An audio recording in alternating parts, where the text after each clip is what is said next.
If you're interested in the story behind the business headlines, check out Big Technology Podcast, my weekly show that features in-depth interviews with CEOs, researchers, and reformers in business and technology. Hi, I'm Alex Kantrowitz.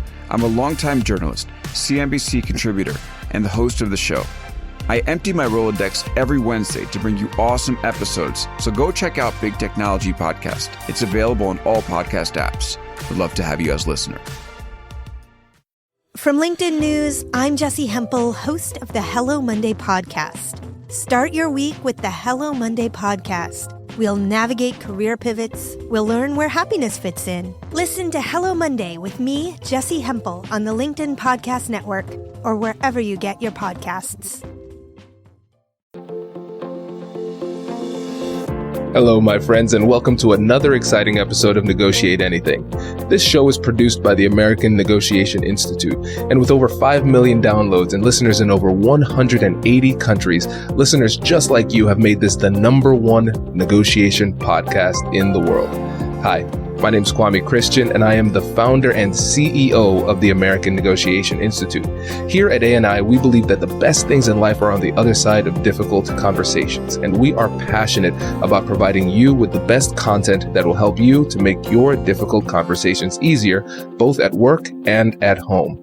Lastly, I want to remind you that we offer consulting and conduct trainings, both virtually and in person, all around the world. Our focus is in 3 main areas. First, negotiation and conflict resolution. Second, leadership. And lastly, diversity, equity, and inclusion. Check the link in the description below to learn more about how we could work with you and your team. And now, without further ado, let's jump into the interview.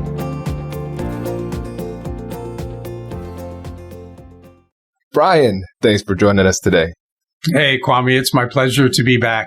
It is our pleasure to have you, my friend. What is this, 4th time, something like that? It's crazy. I think it is.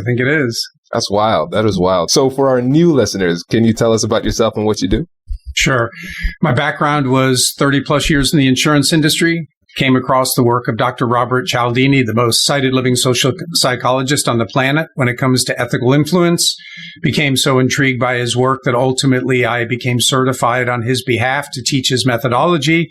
And then about 3.5 years ago, left my corporate role to pursue this full time through my company, Influence People. This is great. Yes. And when you think about ethical persuasion, because there aren't many people who add that modifier. Why is that important to you? Well, it's important to me from a moral foundation. When I came across 𝗖ialdini's work, I love the fact that it was research-based. I knew that the psychology was the underpinning of all selling, and I loved his stance on ethics. That resonated with me. And I think, Kwame, if we are going to make an impact on people for the long term, we have to do it in a way that is ethical, that makes them look back and say, I'm thankful that I met you. Absolutely. And this is a question I get all the time. I'm sure you get it too. When you think about the difference between persuasion and manipulation, what is it for you? Well, manipulation, we'll go this way. Persuasion, to do it ethically, has to have 3 components. First is we tell the truth. Now, it's not enough to just tell the truth. We also don't hide the truth. We never hold back information that will materially impact somebody's decision-making, because if they find out about it and come back later, they're going to look at us as unethical. So we tell the truth and we never hide the truth. The second thing that we do is we only use the psychology, the principles of persuasion, in ways that are natural to the situation. So we don't force scarcity where there's no scarcity. We don't claim social proof if there's no social proof. And the third thing that we do, we always make sure that what we're putting on the table, what we're asking of somebody, is not just good for us, but it has to be good for them. And I like to say this: good for you, good for me, then we're good to go. And if we have those 3 things, I think we can feel very good about ourselves and how we're interacting with people to try to get them to do the things that we need them to do. Yeah, and I think on the other side too, we can feel good about ourselves, but they also can feel good about themselves and feel good about the relationship that they have with you and the decisions that they're making it fully informed, and after the fact, they feel good about the interaction. Absolutely. You know, Kwame, over time, the more I have learned and studied and talked about this, the principle of liking just keeps coming to the top, because if we employ that the right way, it's not about me getting you, Kwame, to like me so you'll do what I want. Now, that does work when somebody likes you, but what's far more effective is when I come to like you. Because then when you start to really sense like, hey, Brian cares about me, you become much more open to whatever I might be asking, because deep down you believe friends do right by friends. And because I believe that too, then what I am putting on the table, not that it's always correct for you, but from what I understand and I'm putting on the table, I'm doing it for your best interest. And we've created this virtuous cycle, so to speak. And it really is the thing that removes manipulation, because I would never manipulate my friends. I know you would never manipulate your friends. So then we need to go into situations saying, what can I do to come to know and like these people that I'm going to interact with? Because that will change everything. I love it. This is great. Everybody, so Brian and I are good friends. We're actually getting drinks on Monday, which is a few days away, and this episode is going to be a fun one, because Brian just launched a new book. It is my new favorite book on the market when it comes to ethical influence and persuasion, and it's written in a completely different way when you compare it to other books on the market, which I really, really appreciate. It's a completely fresh take on it. So, Brian, let me give you the floor, and you just introduce the book, tell us about it, and then we'll dissect it and go and learn more about it. So the book is called The Influencer, subtitle, Secrets to Success and Happiness. And like many people during the pandemic, I had extra time on my hands, and I wanted to reach a new audience with what I teach about ethical influence. My first book was heavy on the business psychology. The second book was a very sales dedicated book. And I know there are some people who will never pick up either of those types of books, but a lot of those people will read a good story. So I thought, can I take all this psychology and tell it in a compelling way through a story? And so I sat down and started writing this. And the basis of the book, Kwame, is it follows the life of a young man named John Andrews. You literally meet him when he's born, and you learn about his family and his background. He goes off to college, takes a psych course, learns a little about influence, and he's intrigued by it. But it's not until he gets out into his career that he really begins to put the pieces together and understands how important it is. And so he's learning from mentors and coaches, peers, his boss, all these people. He has a learning mindset, and he's finding out from each of these people that he's encountering, what are you doing that's making you so successful at this particular thing? And he begins to form a philosophy, and he actually looks at it as a puzzle, and he's kind of putting the pieces of the puzzle together throughout the book to come up with this overall philosophy of how do you interact with people and influence them so that they can enjoy success and happiness. This is great. And I think for me, the thing that's so interesting about it is that I look at my life through the lens of persuasion. You know, this is my passion, right? We at the American Negotiation Institute, we always talk about the best things in life are on the other side of difficult conversations. And what you've done with this book is that you've showed just how significant these difficult conversations are when it comes to the trajectory of somebody's life's outcomes. Mm-hmm. Yeah, you know, I look at it, Kwame, for example, in the sales cycle, is starting with prospecting and having your first meeting and presenting, negotiating, closing. All of those things are skills. But I look at influence as something that supports all of them. You can't be a good negotiator if you don't understand how people's minds work and how to influence them through the process. You can't be good at prospecting if you don't understand those same things. You know, why would somebody want to give you 15 minutes of their time? What does compelling research say about how to make that happen? So it would almost be like if in football there are certain skills on the field, but underneath those skills are always speed, strength, agility. And so I kind of look at influences as that basis. Yeah, it makes a lot of sense. And I want to point out a nuance here when it comes to the way that you're seeing this that I think people might have missed. So for instance, if you were to look at me, I'm not an artist, for example, but if I look at the color blue, I see one or two types of blue, three, maybe sky blue, turquoise, whatever. But an artist can identify hundreds of different types of blues because they see the world differently. They have a different appreciation.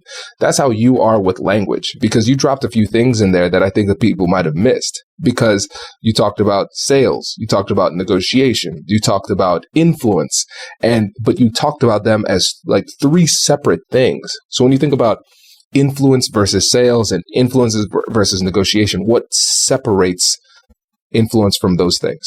Well, I know a lot of times people will say something like, well, we're always selling. But I look at selling as really the exchange of product or service for value. And so that's really not the case if I'm trying to influence my wife or my daughter or sometimes with other people. So there's not that exchange that's there. But many of the concepts that help you sell come from understanding how to influence people. And negotiating, I would look at the same way. I may have a very desired outcome. That other person does. We're trying to figure out a way where we can meet somewhere where we both walk away saying we're better off for having engaged in that. But then again, I think the underpinning of it is the psychology and how do people think and behave. So that's how I start differentiating some of those particular skills. Prospecting, could be talked about as attraction or marketing, because you're wanting to get people to say yes to you to have a potential next step. But again, I think the underpinning of it is understanding how people think, process information, and ultimately behave. 100%. 100%. Does your company invest in professional development training? If you believe that your team would benefit from a negotiation workshop, all you need to do is go to our website, fill out the workshop request form, and then we'll set up a time to chat. These workshops are completely customizable, and we've done them all around the country. Negotiation and conflict resolution skills are beneficial across all professions, but they're especially useful in procurement, purchasing, sales, sourcing, and contract management. Our calendar is filling up quickly, and we even have some workshops scheduled for next year. If you think you might want one, I'd suggest reaching out soon so you don't miss out. Check out the link in the description to learn more. And now, back to the show.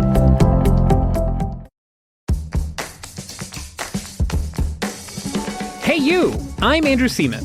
Do you want a new job? Or do you want to move forward in your career? Well, you should listen to my weekly show called Get Hired with Andrew Seaman. We talk about it all, and it's waiting for you, yes you, wherever you get your podcasts. Brace the rudders! Raise the sails! Raise the sails! Captain, an unidentified ship is approaching. Over. Roger. Wait, is that an enterprise sales solution?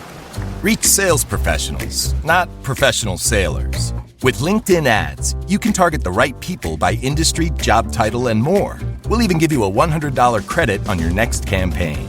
Get started today at linkedin.com/marketer. Terms and conditions apply. One of the things when I think about psychology, I think it helps you not only to just understand yourself, but also understand others too. It gives you a better understanding of the entire interaction, and it allows you to be more creative in the moment. There are people out there who like to focus on strategies and tactics and just collecting those versus understanding influence and psychology. Can you talk about the difference between those two approaches to learning and improving the skill? Sure. I look at tactics as something that is very applicable in the moment. But sometimes if all you know are certain tactics or strategies and you're in a situation where they don't apply, you could be dead in the water. But if you have an underpinning of influence and how people think and behave, I think that gives you a lot of opportunity to pivot. And I'll give another analogy because I know you work out and I enjoy exercise and working out. There's not one way to work out. If somebody is a great trainer and they just went to you and said, Kwame, the thing you need to do is run 6 miles a day and do something else, it might work for you, but it also might not, especially if you got a bad knee or a bad hip or something. But if you understand the philosophy of exercise, then you have so many other things you can engage in. You could be biking. You could be playing basketball. You could get your exercise if you're on intramural soccer. There are a lot of ways to move your body in a way that helps your cardiovascular and your aerobic and your muscles. And so that's what you want to understand, because then you have so many more options. And I think, again, coming back to these principles of persuasion, when you understand them, and if you really internalize them, they become a principled way to live. 100%. And when you go back to the book, Influencer Everybody, link in the description below, of course. Was this book, Kwame? Right. Was that the book? That book, The Influencer, right there. When you think about the life of John in the book, what are the principles that come up most frequently as it relates to him navigating his day-to-day life? It started with liking. He really had a good mentor where he learned what I shared with you before, that it wasn't about getting people to like him. It was about him coming to like the people that he was with. He started to then realize that the more I connect with you on what we have in common, the more I can compliment you. Again, it begins to remove any hints of manipulation, but it starts to inform much of the other psychology, because the more I get to know you and like you, well, if I know you, then I know how to give to you, which engages reciprocity. And when my giving comes from an authentic place, and it really is something that you're like, wow, you actually heard me. You know, I like this. It means so much more. It begins to inform the principle of consistency, because I understand you. I know what you've said. I know what you've done. I know what you value. And now I can bring whatever it is that I might be putting out on the table, so to speak. I can bring all that to bear. So it really starts with getting to know you and do that the right way. And of course, I'll like you. Yeah, makes a lot of sense. And let's explore this, because you touched on a couple of things and I want to go deeper here. And so when you think about liking, you said the word authentic. You made sure to state that this was not manipulation. A lot of times when people use the approach of giving compliments, this is good. We've seen compliments be used in a way that's positive, and then we've seen compliments where it seems like, oh, this person's just sucking up. Oh, this is just flattery in order to get me to do something. And so for the people who are listening and say, okay, I'm going to like people, I'm going to compliment them, how do I do that without the person feeling as though I'm trying to manipulate them, or they're feeling as though it's like false flattery? Yeah.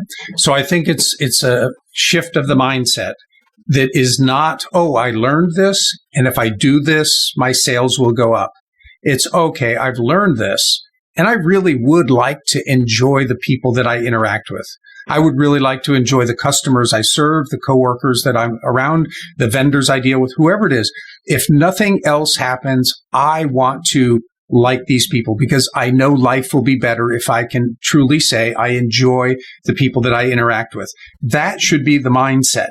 And I think that's where the authenticity begins to come out, where people start to sense this isn't just to make a sale. I like this guy. This guy likes me. It's enjoyable to interact. And I've had people, Kwame, who I've not done any business with, and it's okay, because I still enjoy them and they enjoy me. Sometimes it leads to many connections that ultimately a piece of business comes from. That's wonderful. But it started because I genuinely liked and cared about those people. Yeah, makes sense. And I think that the right behaviors flow organically from the right mindsets. And I think a lot of people listening would say, okay, I understand that I need to incorporate a mindset shift along with these behaviors. But then how do people adopt that mindset shift? I think that's the big question. So for instance, if I'm a salesperson, I'm trying to close deals, but I'm also trying to use these principles, how do I still try to move toward my goal without making that goal the only reason I'm having a conversation, so it doesn't feel like the person's being used? Well, first of all, sometimes that is the reason you're having the conversation. I mean, as I connect with people on LinkedIn, do I hope that they will potentially be customers? Absolutely. If they don't become customers, am I going to treat them differently? No, I won't. I will continue. If they message me or call me, I'm going to answer the message. I'm going to take the call, and I'm going to be just as friendly as if I were actually doing business with them, because it's just the right way, I think, to treat people. So the mind shift, we should never, ever forget that we are in control of our conscious thoughts. We may not always know what's driving us subconsciously, but we can make a conscious choice when we go into situations. And that's what we need to do. I mean, we make conscious choices to maybe eat better, to exercise, do anything like that. So look at it that way and go into those situations and with that mindset that says, I am going to approach this with a mindset that says, I like these people. And one of the interesting things, there was a video that we had used decades ago in some training, and it was from the founders of the old Farrell's ice cream, which I don't think is around anymore. He had an employee who was complaining about customers. All she saw was the negativity in customers. And he really started to recognize, I think the problem was her. So what he said was, I want you to, every time you go up to a customer, just smile and nod and say, in your mind, I like you. And she thought it was hokey, but she did it. And at the end of her shift, she said, you're pulling my leg because you just gave me the good customers today. And he said, no, it was you. It was your mindset because you said, I like them. It changed how you interacted with them, but it changed how they interacted with you. And that's within the capability of all of us to do that. Yeah, I love that example because it's so real. Mm-hmm. It's so real. Just a simple change in mindset can not only change our approach, but also change the way that people interact with us too. It's kind of like a self-fulfilling prophecy. We could either make it positive or negative. Yeah, they're picking up on the subtle cues. And I always tell people, I'll tell an audience, you all have a BS meter. You can tell when someone really likes you. You see the look in the eye, you hear the tone of voice, smile, body language. There's all of these things that are registering at the subconscious, and you just naturally can tell when somebody likes you or when somebody's just giving you a bunch of BS. So we need to make sure that we're the kind of person who wants to like those people, that when we think of them, a smile does come to our face and there is an upbeat tone of voice and our body language, and all of that begins to register, and that's what starts transforming the relationships. And it's not rocket science, and it doesn't necessarily take a long time. We can have short interactions with people with that mindset, and those people are like, I really enjoyed that. They want to connect with you. That's great. That is great. When you think about as people are improving their ability to influence others, what are the biggest barriers to them getting to that level? There's everything that I talk to an audience about, they intuitively understand because I'm describing human behavior, and they are either thinking of a time that maybe they bought a car and they're like, oh, that's what the salesperson did. That's why I bought the car. Or maybe they're thinking, oh, this could be why people are responding positively to me. I didn't know I was doing it. I didn't have a label, but now I understand. So everybody gets it. But what they don't always get is the application. So I'll give you some examples. Most people go into situations trying to get others to like them. It's better than nothing, but it's not going to be nearly as effective as what we've been talking about. A lot of people will go into situations with a mindset of give to get. And we've all had people who come up to us and they're offering us, and we know they just want something. So it's not genuine. And I always tell people the reciprocity is not give to get. It's give. And if you help enough other people, like Zig Ziglar said, you help enough other people get what they want, you'll have all of your dreams will be fulfilled because people will want to help you in return. But it starts with being authentic. So that's another mistake. And I'll just give one more. When we talk about the principle of consistency, that says that we feel this internal pressure to live up to our word. Most people don't engage others to get them to make any commitment at all. They tell them what to do. So if I say, Kwame, give me a call tomorrow, you haven't assented to that. You might be thinking, I can't, I'm busy. You might be thinking, you don't like me and you're not going to call. But if I say, hey, Kwame, would you give me a call tomorrow? You're either going to say yes or no. And if you say yes, you are far more likely to do it. So the mistake that people make is they're always telling people what to do and not asking. Yeah, let's dig deeper into that because, again, it is a subtle nuance that has a lot of significance when it comes to not just the outcome of these conversations, but also the process and the relationship that you have with the other person. So can you go a bit deeper on that one? Well, first of all, I don't think anybody listening or watching likes to be told what to do because that limits our freedom. But if somebody asks us, and even if we don't feel as much like we'd like to do it, at least we had a chance to say no. So a lot of times people will say yes. If you understand the psychology the right way, you're anticipating no, because there's a lot of times people will say no. Clear example, as Kai gets older and you want him to do certain things, like empty the dishwasher. You don't say, Kai, empty the dishwasher. It's, Kai, would you empty the dishwasher for me? Now, if he says, I can't, Dad, I'm late for something. If you have a fallback position, like, hey, Kai, will you empty it as soon as you get home from school? Right? And he says, yeah, I will. Almost every time he would do that. You might only care that it's empty by dinner time so you can put the dirty dishes in it. So anticipating that people might say no, knowing what your fallback position is, and then being willing to step in, understanding that quite often when someone says no, if you moderate, they'll meet you part way. Of course, you know this in your audience. That's a huge, huge part of negotiating. But even when you're not in a negotiation situation, a formal one, we are always needing people to do things. So give yourself fallback positions, timeframes, and things like that, and ask instead of tell. And you come across as a much more reasonable, likable person. Yeah, it makes a lot of sense. And what it sounds like is that we're using these everyday conversations as opportunities to deepen the relationship through influence, while also making it more likely for us to get the outcomes that we want. Yeah. And that's why the subtitle is Secrets to Success. Everybody gets that at work. They understand the more that people say yes, usually the better things go. But when you go home, you're interacting with spouse, kids, neighbors, other people. Quite often, a lot of friction can be avoided by rethinking how you're going to communicate, doing that differently, and avoiding the, I told you to empty the dishwasher. I didn't hear you, Dad. I've been busy. I was just going to do it. All of that angst in the moment could have been avoided by having that restructured conversation beforehand. Yes. And let's get deeper into that too, Brian, because that's something that a lot of people miss. Because sometimes people would ask me, if somebody gets incredibly hostile with me and they're yelling and screaming at me, how do I handle that? And one of the things I realize is that doesn't happen to me that frequently. And so I tell them, well, first, we have to manage the relationship a little bit better on the front end to make sure that we don't get to that point.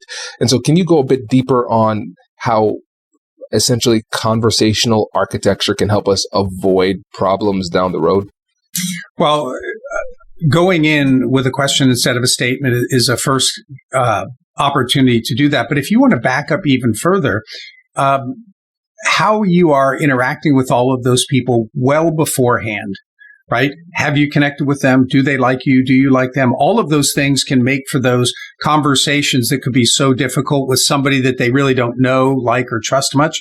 But if they know you, they like you, they trust you, that becomes a very different conversation.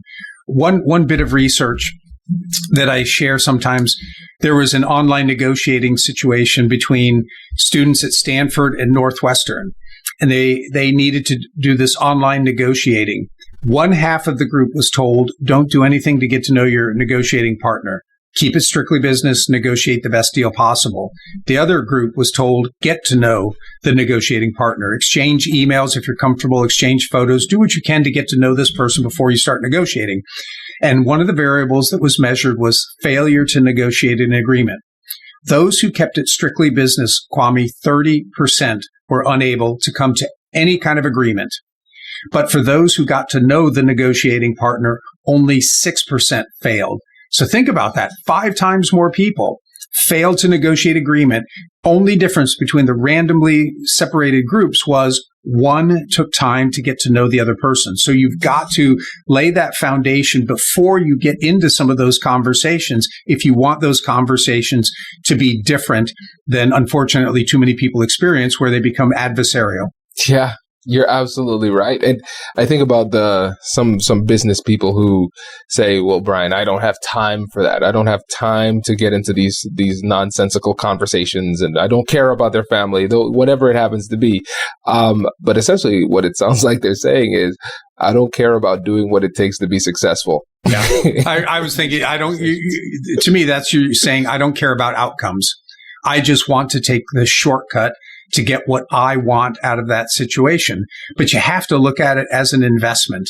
And that time that you've put in beforehand will probably, in most cases, pay big dividends because of, less friction in negotiation, coming to resolution quicker. I'll give you one more since it's all about negotiation, the podcast. Another bit of research that we share, Robert Cialdini's partner, Dr. Greg Neiter, was working with a Fortune 100 company, and they brought him in specifically because they were having difficulty bringing negotiations for mergers and acquisitions to a timely close. On average, it was taking them about 9 months from the time they started the process until they ended it. What Neidert noticed was the CEO was an all-business guy. Come in right when the meetings would start, leave as soon as they were over. So after doing all of this research on the company, all of these interviews and things, his advice seemed so simplistic. It was for the CEO, get to the meetings at least 15 minutes early. Take time to get to know the people on the other side of the negotiating table. Let them get to know you. And what they found was after they had done that, their average negotiating time fell from 6 months or from 9 months down to 6 months. So 33% less time. Now think about the size of, if you're a Fortune 100 company, the acquisitions and mergers, the sooner you start reaping the benefits of that acquisition or merger, you're making much more money. By their own estimate, depending on the size, it was worth anywhere from $10 to $30 million a deal. And so the question becomes to these companies, are you interested in making $10 to $30 million more per deal? The answer would probably be yes. You're getting paid millions of dollars to be nice to people. That's essentially what we're learning here. That's a good way to look at it. Yes. And it's really fascinating too, because like you said at the beginning, if it feels transactional, if people feel as though I am being nice to you for the purpose of making money or for the purpose of making deals, then it doesn't work. It doesn't seem genuine because it's not authentic. But if you can learn to genuinely like somebody, I think it goes back to what we hear all the time about other things in just life and business in general. Learn to enjoy the journey. Learn to enjoy the process. And if you take a genuine liking to people in general, then you'll start to enjoy the process of getting to like this specific person in the moment. And then regardless of how the deal ends up, you've created a relationship that in the moment was great. It might end. You might never see each other again. That happens from time to time in business. But in that moment, you did create a meaningful and real relationship that put you in a better position for a deal to materialize if it was able to happen. But not all deals are meant to be made. And that's just the reality of negotiation in general. Yeah. Well, a number of things to say on that. I love that you talked about enjoying the journey. I learned through sports. So when I was in college, I was a competitive powerlifter, and then I competed in bodybuilding for a number of years.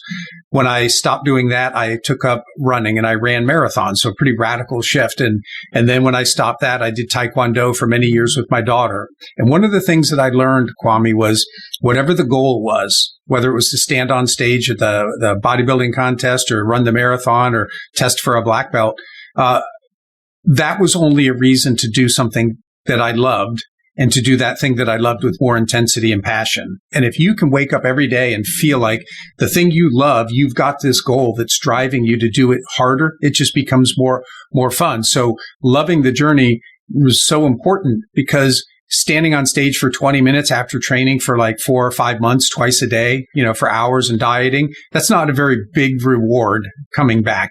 You better enjoy the process. And I think in business, when I look at outreach to potential customers, I've met so many wonderful people, and I wouldn't have met them if there hadn't been this goal. So even if I don't reach that goal with that particular organization, I still can say, you know what? I enjoyed the process. I enjoyed meeting this individual. And I do think that spreads. Sometimes it comes back later. Sometimes they tell other people, but it ends up spreading because that's where the genuineness comes. I had a client last week who, as we got into depth in what I'm doing, and I could see that the owner of this insurance agency, he's smiling, he's nodding, he's like all in. But the lady who was in charge of developing the training, who had contacted me, she said, yeah, but do you do, and she started talking about sales process and sales metrics. And I said, I don't. I said, that is not what I do. So if that's what you're looking for, you really want to find somebody else. And I would be happy to refer people that I think could help you.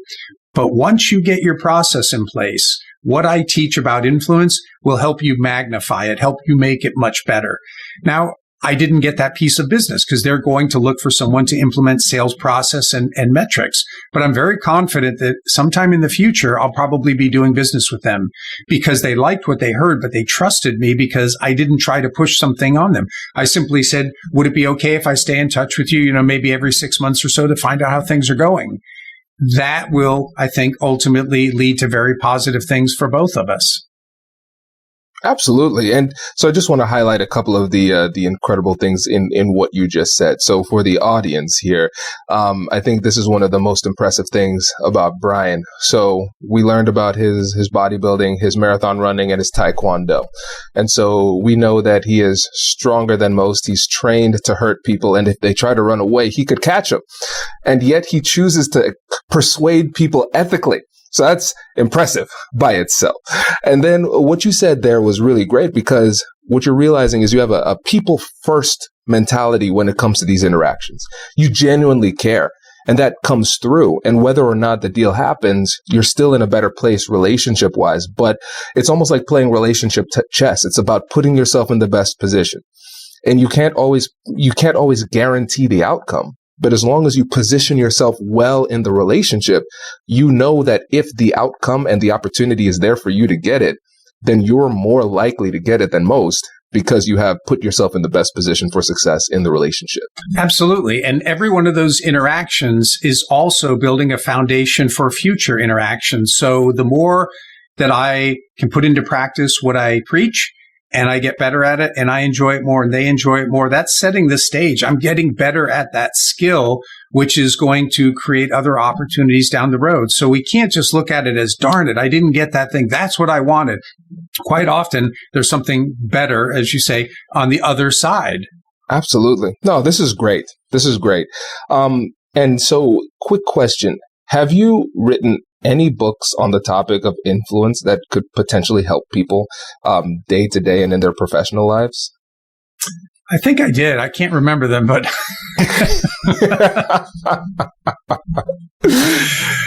that's the goal. Yes. That is the goal with the books is another avenue for spreading the message. Just like this is an avenue for spreading the message too. Most of your listeners won't go pick up a book. I know that. You know that. But they've learned something here. And so they're a little more equipped. For those who are finding it intriguing, go get one of the books. I think you will learn a lot more in depth than you could in a 30-minute interview that you'd be able to put in practice. Definitely. No, I agree. Listen, everybody, I wholeheartedly endorse it. I actually literally endorsed it. Yeah, yes, I wrote the foreword. So yes, I did. It is a great book. So make sure you check that out. And Brian, can you let the listeners know about how they can get in touch with you and work with you? Sure. The best two ways are LinkedIn.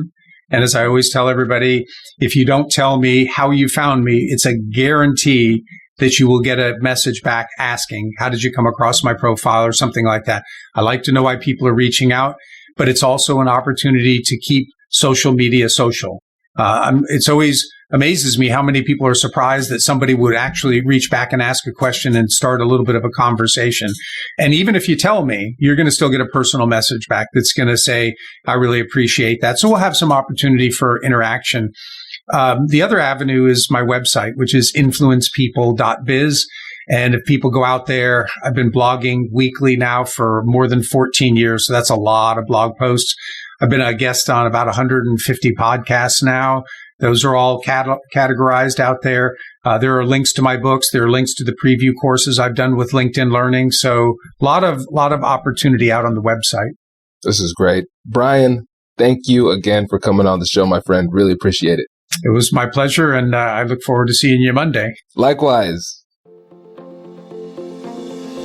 Congratulations! You've just joined an elite club. By listening to a full episode, you're now officially on the Negotiate Anything team. So welcome aboard. What most team members do is they subscribe to the podcast because that allows them to automatically get the latest episodes of the show.